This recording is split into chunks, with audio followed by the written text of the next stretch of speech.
Ils sont venus des quatre coins de la France à l'initiative de l'ambassadeur d'Algérie dans ce pays où ils sont nés pour la plupart, travaillent et élèvent leurs enfants. Mais pas que, ils sont aussi les animateurs de la vie associative algérienne.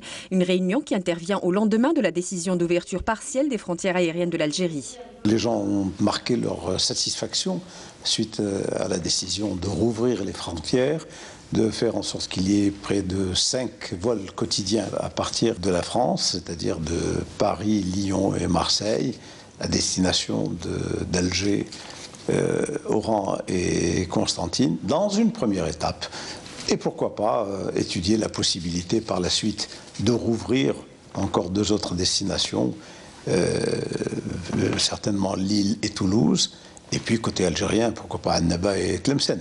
Donc nous faisons ça étape par étape. Des informations et des remerciements à ces associations et à travers elles, toutes celles qui ont constitué un des maillons de la grande chaîne de solidarité algérienne mise en lumière par la crise sanitaire. Une solidarité envers le pays d'origine, mais aussi entre concitoyens, d'où l'appel lancé par Hunter Dawood à la fédération de tous ces acteurs. Nous sommes quelques millions, semble-t-il nous sommes un peu plus de 5 millions qui sont établis ici en France. Nous représentons quelque chose comme le 6e ou le 7e de la population algérienne globale et les fédérer, les mettre en réseau pour pouvoir apporter un plus, pour pouvoir apporter quelque chose de significatif à notre pays, c'est le rêve de tout Algérien. Créer de plus en plus de passerelles avec la rive sud, c'est-à-dire avec notre pays, l'Algérie, et initier des projets autour de la formation, de la recherche, des expériences communes, d'accord, et permettre aussi aux chercheurs et enseignants algériens aussi de venir partager avec nous des expériences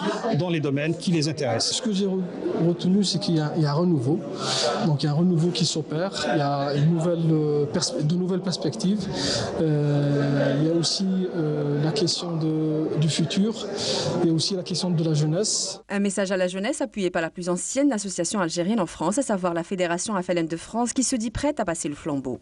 Aujourd'hui, ils sont en train de faire tout pour passer le flambeau à cette jeunesse et on leur demande de s'organiser, de constituer une force qu'il va falloir qu'elle compte dans ce pays parce qu'ils sont des binationaux.